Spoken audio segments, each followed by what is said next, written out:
নমস্কার প্রিয় দর্শক, আশা করি সকলে ভালো আছেন। জগতের যিনি মালিক সেই করুণাময়ের কাছে আমি সবসময় এই প্রার্থনাই করি, হে ভগবান, তুমি সকলের মঙ্গল করো, আপনাদের সকলের উপর ঈশ্বরের কৃপা বর্ষিত হোক। শেষের কবিতা উপন্যাসটি আমি ৫ম অধ্যায় পর্যন্ত আপনাদের শুনিয়েছি। আশা করি আপনাদের ভালো লেগেছে। কবির অন্যান্য উপন্যাসের থেকে এটি একটু অন্যরকম। উপন্যাসের প্রতিটি লাইনে কবির যে শব্দচয়ন তা আমাকে মুগ্ধ করে।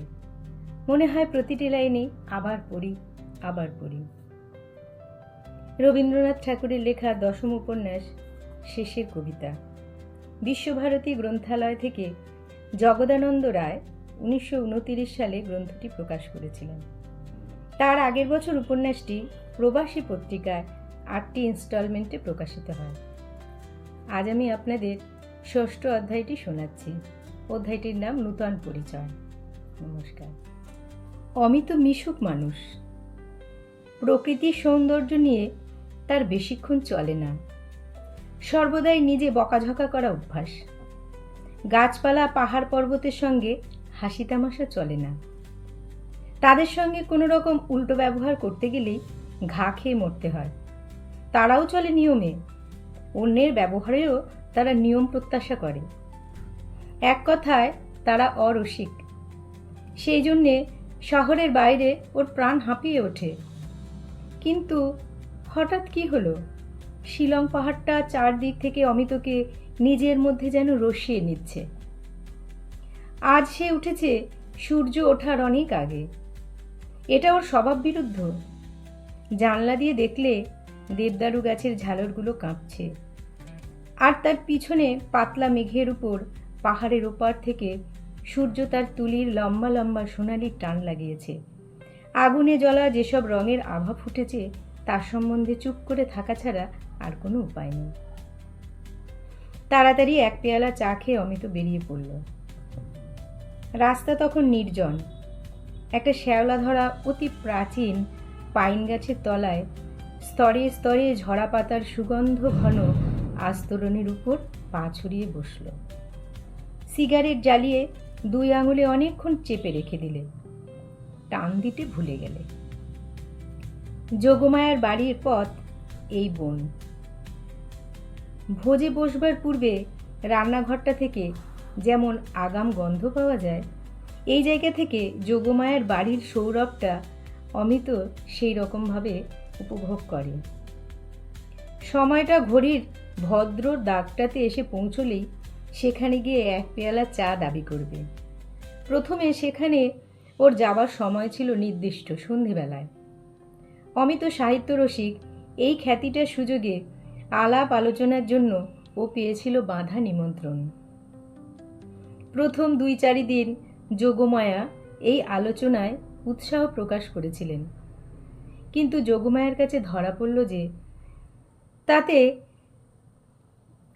তাতে করেই এ পক্ষের উৎসাহটাকে কিছু যেন কুণ্ঠিত করলে। বোঝা শক্ত নয় যে তার কারণ দ্বিবচনের জায়গায় বহু বচন প্রয়োগ। তারপর থেকে যোগমায়ার অনুপস্থিত থাকবার উপলক্ষটা ঘন ঘন ঘটত। একটু বিশ্লেষণ করতেই বোঝা গেল সেগুলি অনিবার্য নয়, দৈবকৃত নয়, তার ইচ্ছাকৃত। প্রমাণ হলো কর্তামা এই দুটি আলোচনা পরায়ণের যে অনুরাগ লক্ষ্য করেছেন সেটা সাহিত্য অনুরাগের চেয়ে বিশেষ একটু গাঢ়তর। অমিত বুঝে নিলে যে মাসির বয়স হয়েছে বটে, কিন্তু দৃষ্টি ক্ষীণ, অথচ মনটি আছে কোমল। এতে করেই আলোচনার উৎসাহ তার আরও প্রবল হলো। নির্দিষ্ট কালটাকে প্রশস্ততর করবার অভিপ্রায়ে জ্যোতিশঙ্করের সঙ্গে আপোষে ব্যবস্থা করলে তাকে সকালে ১ ঘন্টা এবং বিকেলে ২ ঘন্টা ইংরেজি সাহিত্য পড়ায় সাহায্য করবে। শুরু করলে সাহায্য এত বাহুল্য পরিমাণে যে প্রায় সকাল গড়াতো দুপুরে, সাহায্য গড়াতো বাজে কথায়। অবশেষে যোগমায়ার ভদ্রতা অনুরোধে মধ্যাহ্ন ভোজনটাও অবশ্য কর্তব্য হয়ে পড়ত। এমনি করে দেখা গেল অবশ্য কর্তব্যতার পরিধি প্রহরে প্রহরে বেড়েই চলে। জ্যোতিশঙ্করের অধ্যাপনায় ওর যোগ দেবার কথা সকাল 8টায়। ওর প্রকৃতস্থ অবস্থায় সেটা ছিল অসময়। ও বলতো, যে জীবের গর্ভবাসের মেয়াদ 10 মাস, তার ঘুমের মেয়াদ পশু পক্ষীদের মাপে সঙ্গত হয় না। এতদিন অমিতর রাত্রিবেলাটা তার সকালবেলাকার অনেকগুলো ঘন্টাকে পিলপেগারি করে নিয়েছিল। ও বলতো, এই চোরাই সময়টা অবৈধ বলেই ঘুমের পক্ষে সবচেয়ে অনুকূল। কিন্তু আজকাল ওর ঘুমটা আর অবিমিশ্র নয়। সকাল সকাল জাগবার একটা আগ্রহ তার মধ্যে অন্তর্নিহিত। প্রয়োজনের আগেই ঘুম ভাঙে, তারপরে পাশ ফিরে শুতে সাহস হয় না, পাছে বেলা হয়ে যায়। মাঝে মাঝে ঘড়ির কাঁটা এগিয়ে দিয়েছে, কিন্তু সময় চুরির অপরাধে ধরা পড়বার ভয়ে সেটা বারবার করা সম্ভব হতো না।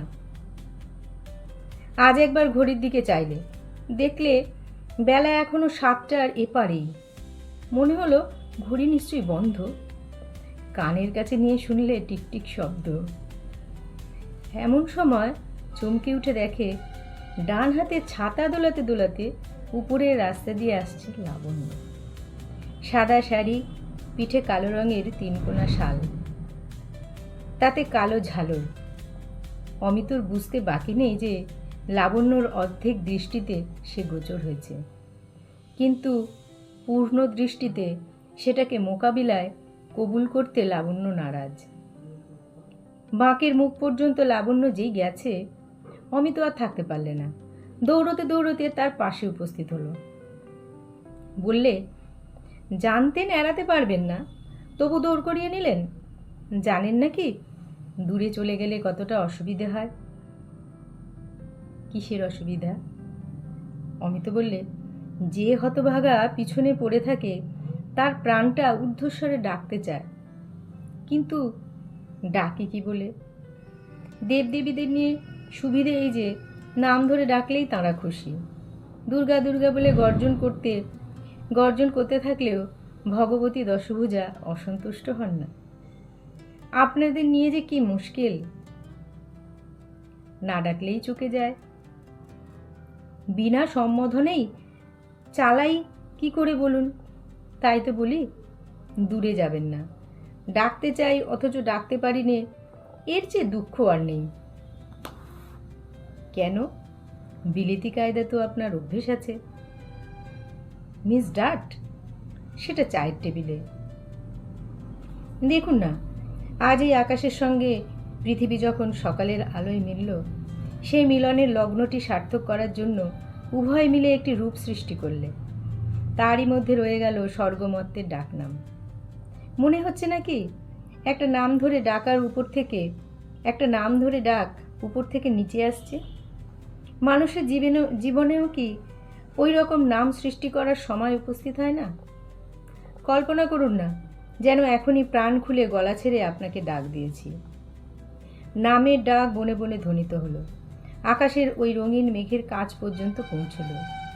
সামনের ওই পাহাড়টা তাই শুনে মাথায় মেঘ মুড়ি দিয়ে দাঁড়িয়ে দাঁড়িয়ে ভাবতে লাগলো, মনেও কি ভাবতে পারেন না সেই ডাকটা মিস ডাট? লাবণ্য কথাটাকে এড়িয়ে বললে, নামকরণের সময় লাগে, আপাতত বেরিয়ে আসি গিয়ে। অমিত তার সঙ্গ নিয়ে বললে, চলতে শিখতেই মানুষের দেরি হয়। আমার হলো উল্টো, এতদিন পর এখানে এসে তবে বসতে শিখেছি। ইংরেজিতে বলে, গড়ানে পাথরের কপালে শ্যাওলা জোটে না। সেই ভেবেই অন্ধকার থাকতে থাকতে কখন থেকে পাথরের ওপর বসে আছি, তাই তো ভোরের আলো দেখলুম।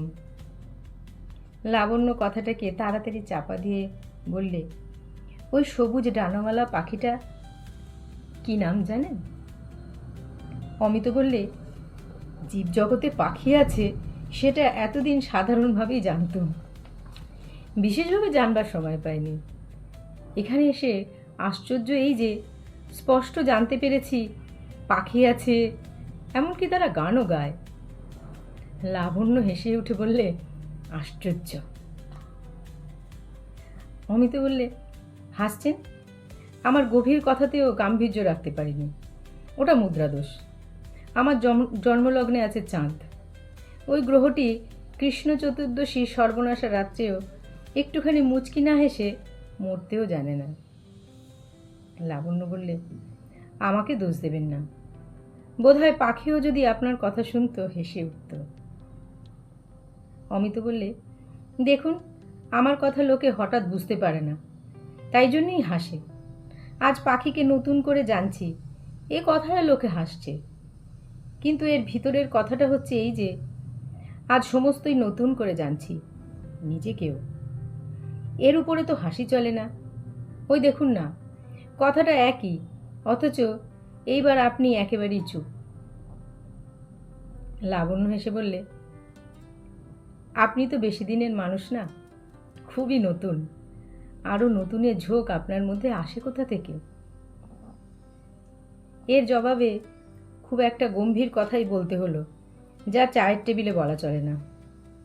আমার মধ্যে নতুন যেটা এসেছে সেটাই অনাদিকালের পুরনো। ভোরবেলাকার আলোর মতোই সে পুরনো, নতুন ফোটা ভুঁই চাপা ফুলের মতো। চিরকালের জিনিস নতুন করে আবিষ্কার। কিছু না বলে লাবণ্য হাসলে। অমিত বললে, আপনার একবার এই হাসিটি পাহারাওয়ালার চোর ধরা গোল লণ্ঠনের হাসি। বুঝেছি, আপনি যে কবির ভক্ত তার বই থেকে আমার মুখের এ কথাটা আগেই পড়ে নিয়েছেন। দোহাই আপনাদের, আমাকে দাগি চোট ঠাউরাবেন না। এক এক সময় এমন অবস্থা আসে, মনের ভিতরে শঙ্করাচার্য বলতে থাকে, আমিই লিখেছি কি আর কেউ লিখেছে, এই ভেদজ্ঞানটা মায়া। এই দেখুন না, আজ সকালে বসে হঠাৎ খেয়াল গেল আমার জানা সাহিত্যের ভিতর থেকে এমন একটা লাইন বের করি যেটা মনে হবে এইমাত্র স্বয়ং আমি লিখলুম। আর কোনো কবির লেখবার সাধ্যই ছিল না। লাবণ্য থাকতে পারলে না, প্রশ্ন করলে, বের করতে পেরেছেন? হ্যাঁ, পেরেছি। লাবণ্যর কৌতূহল আর বাদ মানল না, জিজ্ঞাসা করেই ফেলল, লাইনটা কি বলুন না।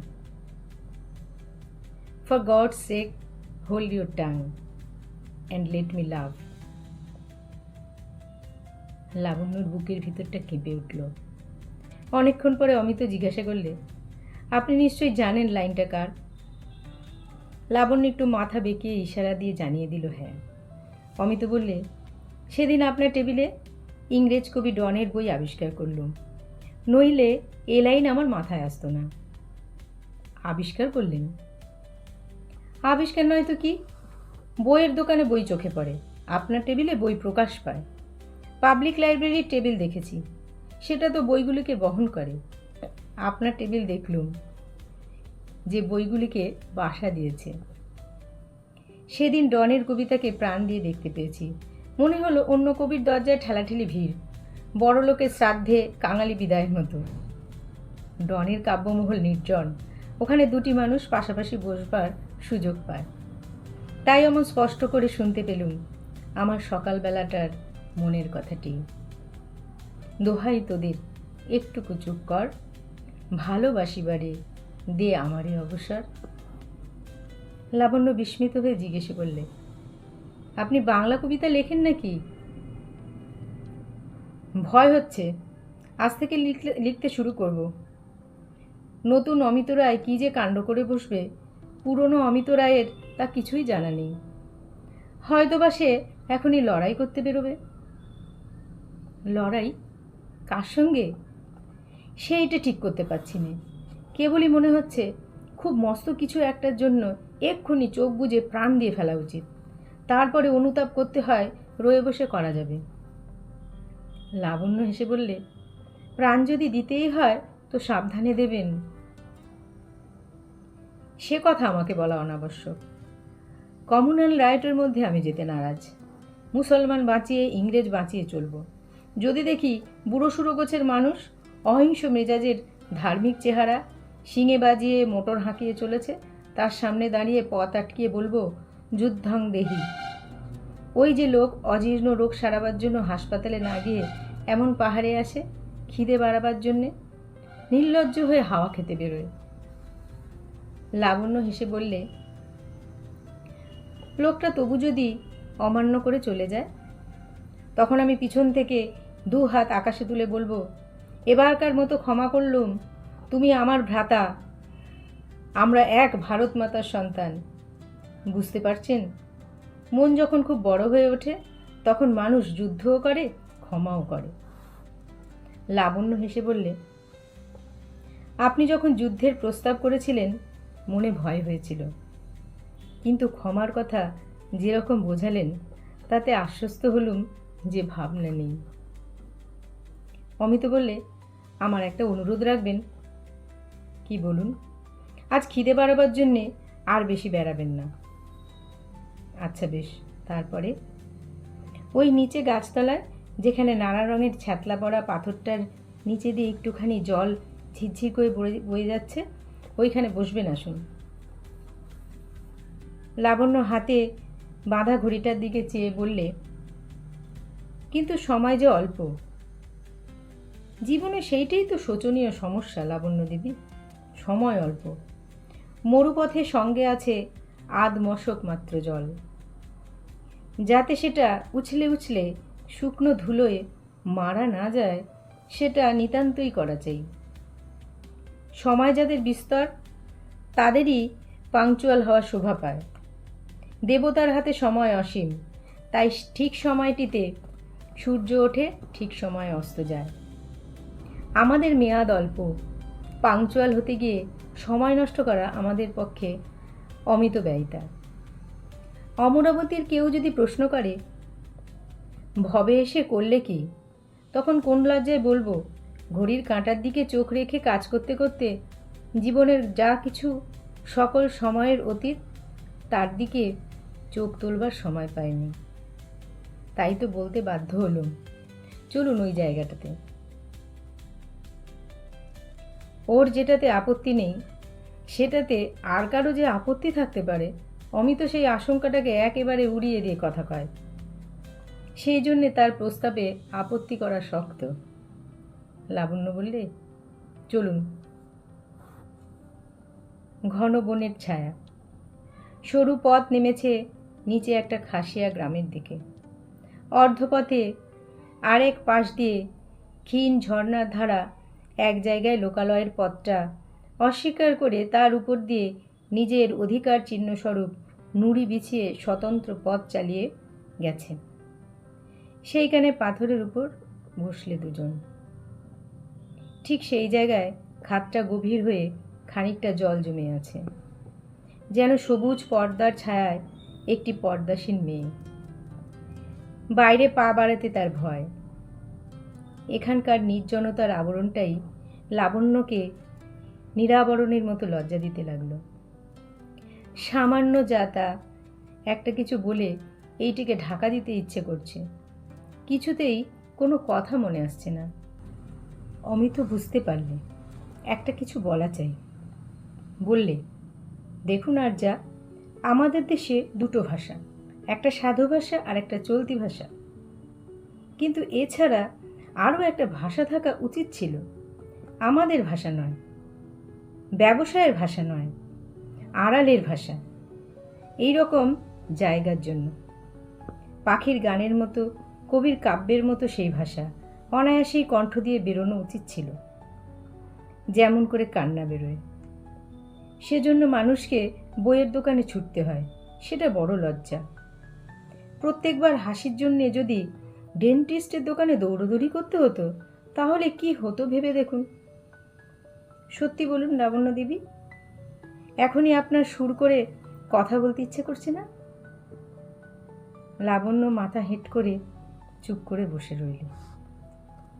অমিত বললে, চায়ের টেবিলের ভাষায় কোনটা ভদ্র কোনটা অভদ্র তার হিসেব মিটতে চায় না, কিন্তু এই জায়গায় ভদ্রও নেই অভদ্রও নেই। তাহলে কি উপায় বলুন? মনটাকে সহজ করবার জন্যে অমিত কবিতা না আওড়ালে চলছে না। গদ্যে অনেক সময় নেয়, অত সময় তো হাতে নেই। যদি অনুমতি করেন আরম্ভ করি। দিতে হলো অনুমতি, নইলে লজ্জা করতে গেলেই লজ্জা।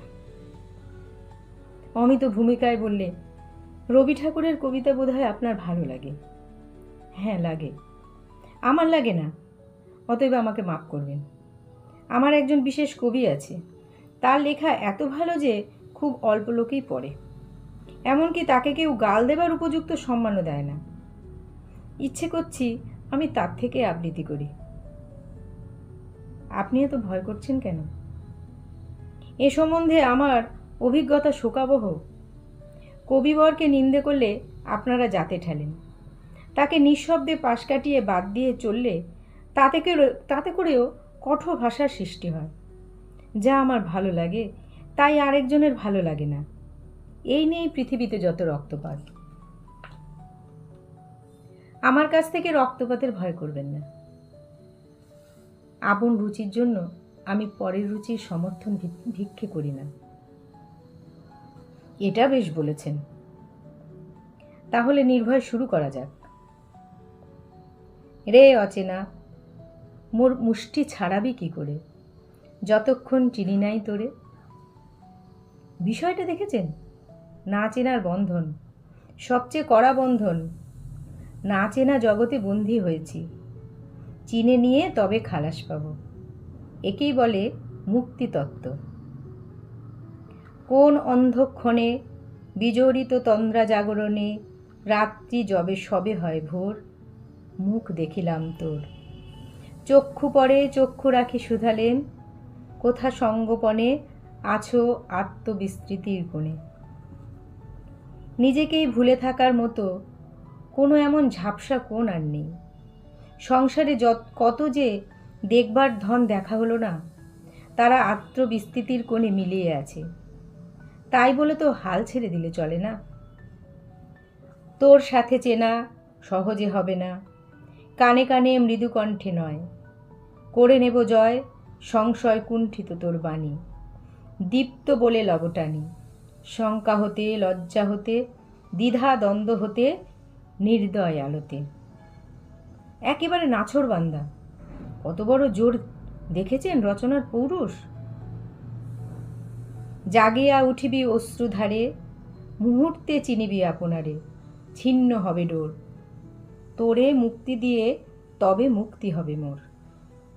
ঠিক এই তানটি আপনার নামজাদা লেখকের মধ্যে পাবেন না। সূর্যমণ্ডলে এ যেন আগুনের ঝড়। এ শুধু লিরিক নয়, এ নিষ্ঠুর জীবনতত্ত্ব। লাবণ্যর মুখের দিকে এক দৃষ্টিতে চেয়ে বললে, হে অচেনা, দিন যায় সন্ধ্যা হয় সময় রবে না, তীব্র আকস্মিক বাধা বন্ধ ছিন্ন করি দিক। তোমারে চেনার অগ্নিদীপ্ত শিখা উঠুক উজ্জ্বলি, দিব তাহে জীবন অঞ্জলি। আবৃত্তি শেষ হতে না হতেই অমিত লাবণ্যর হাত চেপে ধরলে। লাবণ্য হাত ছাড়িয়ে নিলে না। অমিতর মুখের দিকে চাইলে, কিছু বললে না। এরপরে কোনো কথা বলবার দরকার হলো না। লাবণ্য ঘড়ির দিকে চাইতেও ভুলে গেল।